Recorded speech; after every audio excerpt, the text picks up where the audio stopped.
Dans le monde de l'investissement et des ETF, on parle beaucoup de l'indice MSCI World et à juste titre. Avec plus de 1500 entreprises et une exposition à 23 pays développés, l'indice MSCI World couvre environ 85% de la capitalisation boursière de ces 23 marchés développés. Et si je te disais qu'il existait un type d'ETF de l'univers MSCI World qui battait l'indice de base traditionnel à plat de couture à quasiment chaque fois. C'est un ETF un peu spécial avec un type d'investissement qui a pour but de sélectionner des entreprises dont le cours est sur un trend haussier via un suivi des tendances des prix. Et cette stratégie, elle se retrouve sous le nom Momentum avec des ETF spécialisés dans ce type d'investissement qui vont tenter de répliquer l'indice MSCI World Momentum. Concrètement, l'idée derrière cette stratégie est de dire que le cours de la sélection d'actions qui ont surperformé vont continuer de grimper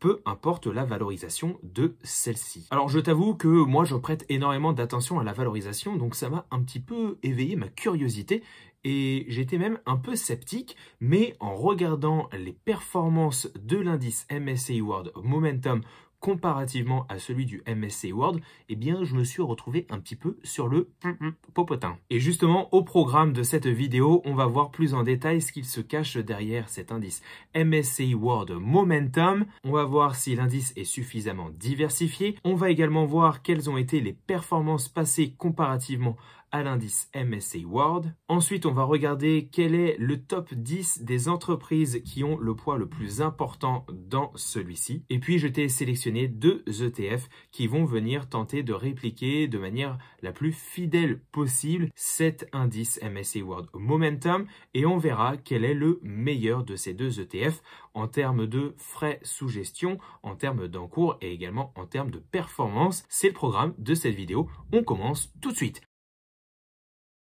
Tout d'abord, regardons ce qui se cache dans l'indice de manière très rapide. De manière globale, l'indice MSCI World Momentum, il contient des parts d'actions de grande et de moyenne capitalisation, le tout dans 23 marchés développés. Et quand on dit marchés développés, ce sont des pays comme l'Australie, la France, l'Italie, l'Autriche, l'Espagne ou encore les États-Unis par exemple. Et comme je le disais en introduction, cet indice, il va venir mettre l'accent sur les actions avec une dynamique de prix élevée tout en maintenant une liquidité de négociation raisonnablement élevée, une capacité d'investissement et un indice modéré de chiffre d'affaires. En termes de répartition géographique, tu peux voir que cet indice, il est majoritairement concentré dans des actions d'entreprises américaines à hauteur de 59,6%. Ensuite, on a le Royaume-Uni et les entreprises du Royaume-Uni à 8,49%, le Canada, le Japon, la Suisse et les autres pays se partagent les 13 derniers pourcents du gâteau. Comme pour l'indice MSCI World, on dit monde, indice monde, mais tu vois bien qu'il est majoritairement concentré aux États-Unis et ça c'est extrêmement important parce qu'il ne faut pas que tu penses que tu possèdes plein de petites entreprises de partout dans le monde. Majoritairement, ces entreprises, elles seront concentrées aux États-Unis et au Royaume-Uni dans ce cas-ci. En ce qui concerne la répartition par secteur d'activité, eh bien cet indice MSCI World Momentum, il possède des actions qui sont majoritairement concentrées dans le secteur de la santé à hauteur de 24,7%, des énergies à hauteur de 18,8%, et puis ensuite on a toute la partie consommation de base, finance et technologie de l'information qui sont à plus de 7% du portefeuille. Et si on regarde plus précisément les top 10 des entreprises qui ont le poids le plus important dans cet indice, eh bien on y retrouve une entreprise légendaire en première position qui n'est autre que Apple à hauteur de 5%. Ensuite, on a Exxon et Chevron dans le secteur de l'énergie et du pétrole. On a United Health, Johnson & Johnson, Lilly Ellie Company qui sont tous les trois dans le secteur de la santé. Ensuite, on a bien évidemment l'incontournable Berkshire Hathaway, l'entreprise de tonton Warren Buffett qui est présente à hauteur de 2,3% du portefeuille. Et on y trouve enfin Procter & Gamble, AbbVie et Novo Nordisk. Je te propose maintenant de comparer les performances de ces deux indices pour voir lequel a les meilleures performances. C'est quand même important de regarder un petit peu pour voir si ça vaut le coup potentiellement d'acheter plutôt du momentum ou plutôt du MSCI World traditionnel. Et là, tu peux le voir en ce qui concerne la performance de manière cumulative.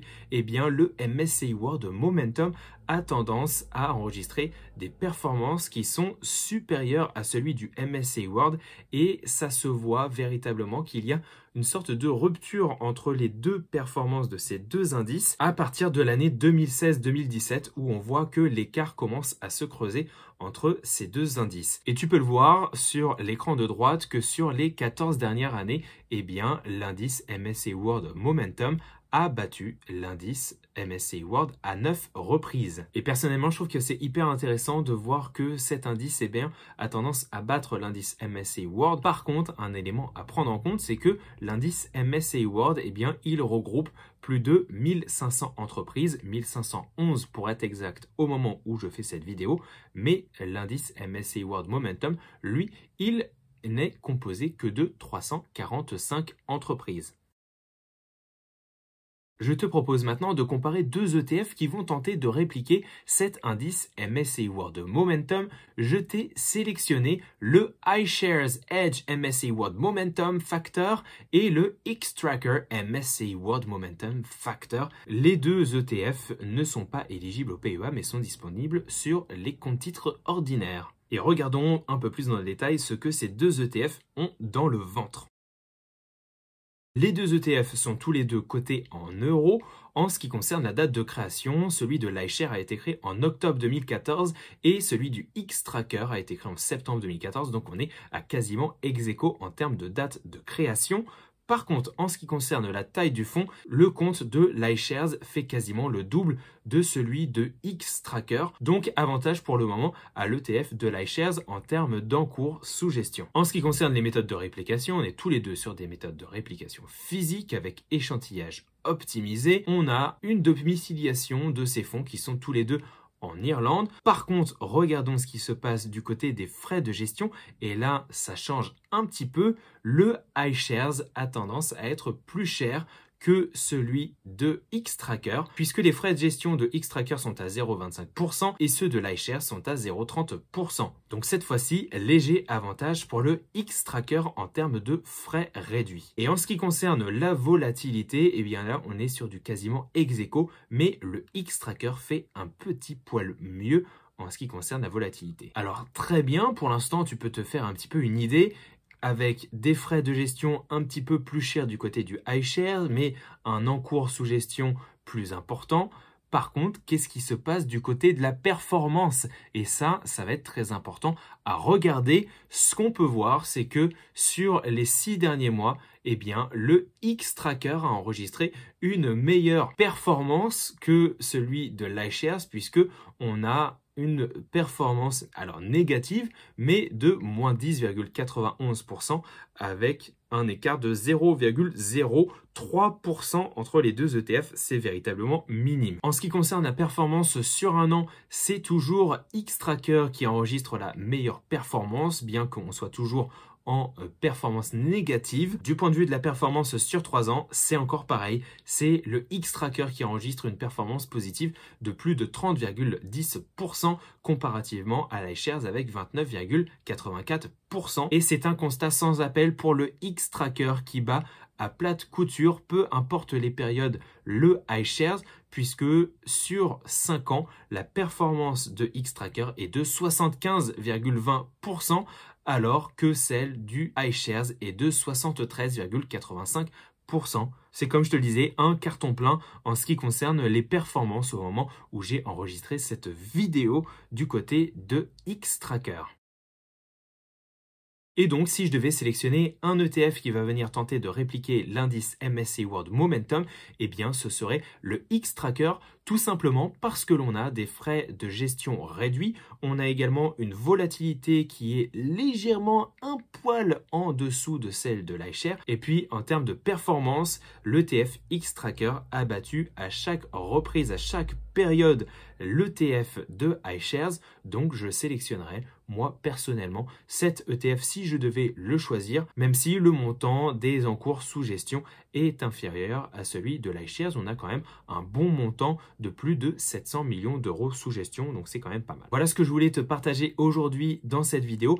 N'hésite pas à me dire en commentaire si tu connaissais cet ETF Momentum et si toi tu as investi dans cet ETF ou est-ce que tu privilégies plutôt les ETF de manière traditionnelle, donc le MSCI World ou l'ETF S&P 500 ou Nasdaq 100. Dis-moi tout ça en commentaire. N'oublie pas de t'abonner pour ne rater aucune des prochaines vidéos et d'activer la petite cloche, tu sais, pour être alerté directement dès que je publie une vidéo tous les dimanches à 16 h. En attendant, je te souhaite de super investissements et te dis à dimanche prochain pour une nouvelle vidéo. Ciao, ciao!